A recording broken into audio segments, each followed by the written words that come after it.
धमतरी जिले का ग्राम जोगीडीह ऑनलाइन राजस्व रिकॉर्ड में नहीं होने से यहां के लोगों को शासन की कई योजनाओं का लाभ नहीं मिल पा रहा है।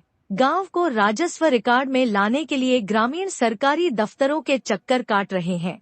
बता दें कि जब गंगरेल बांध का निर्माण हुआ था, उस दौर में करीब 52 गांव बांध के डूब में आए थे। ऐसे में हजारों परिवारों को यहां से विस्थापित होना पड़ा। वहीं करीब 100 परिवार जोगीडीह में बस गए।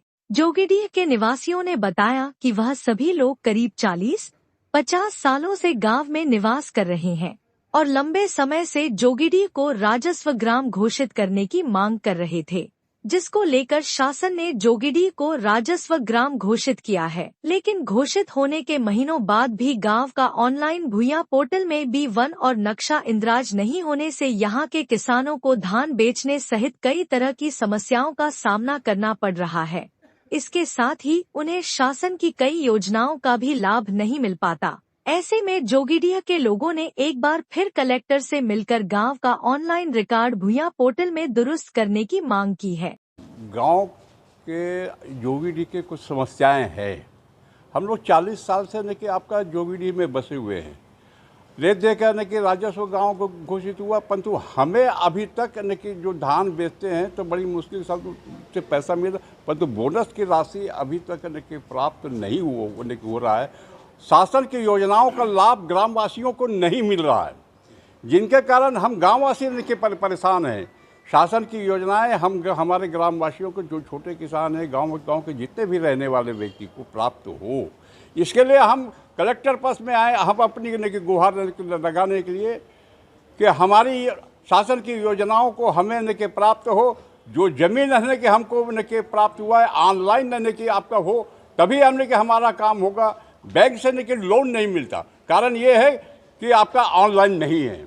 तो ऑनलाइन न कि प्राप्त होगा तो सारे किसानों का आपका कृषि ऋण मिलेगा, सारी योजनाओं का न कि लाभ मिलेगा। इसी बात को लेकर आज हम आए हैं और हमारे न कि कलेक्टर साहब ने हमें आश्वसित किया है कि आप आश्वस्त रहे कि आपको न कि जितना जल्दी हो सके हम आपको दिलवाएंगे। वहाँ परेशानी तो बहुत हो रहा है, क्योंकि 30-40 साल से वहाँ लोग बसे हुए हैं और हाई कोर्ट का भी निर्देशित हुआ है। हाई कोर्ट भी हमने किए थे, उसके उपरांत भी आज तक के शासन प्रशासन द्वारा टाल मटोल किया जा रहा है। ना तो अभी तक के वहाँ ऑनलाइन हुआ है, ना तो कुछ भी हुआ है। सर्वे 50 बार हो गया। जो भी कलेक्टर आया है वो अपने ढंग से सर्वे करवाया है। अभी इसके पूर्व जो कलेक्टर था वो मॉडल गांव बनाने की किया था। पूरे राजस्व विभाग को, अमला को भीषण गर्मी में लगाया था। लेकिन कुछ शरारती तत्व के लोग जो हैं वो इस काम में व्यवधान डाल रहे हैं, बार बार आकर के यहाँ पे ऑब्जेक्शन लगा रहे हैं। इसलिए हमारा जो जोगीडीह का जो काम जो है वो रुका हुआ है।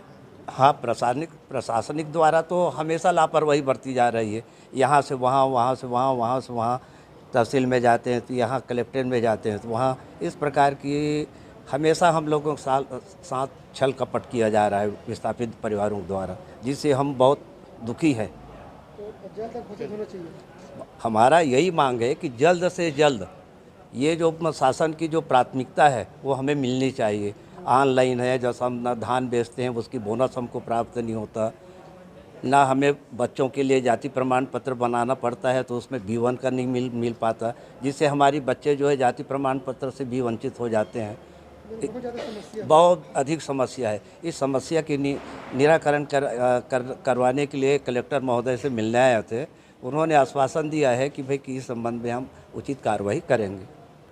जोगीडीह के जो ग्रामीण आए थे उनका ये कहना है कि उनका जो ग्राम है वो 1 ग्राम से राजस्व ग्राम में आ गया है, बट वो जो भूया पोर्टल होता है उसमें अपलोड नहीं हुआ है करके ये मांग लेके उन लोग आए थे कि उसको जल्द से जल्द अपलोड किया जाए करके। क्योंकि जोगीडीह से संबंधित मामला जो है ना, वो जो अपर कलेक्टर न्यायालय है वहाँ पे वो प्रकरण जो है वो चल रहा है, जो दावा आपत्ति वगैरह के लिए था। तो ज़्यादा जानकारी जो है वो आपको अपर कलेक्टर न्यायालय से ही मतलब मिल पाएगा। तो हमने तो जो वो था आवेदन था उसको अभी फॉरवर्ड ही किया है कि उसमें क्या स्थिति।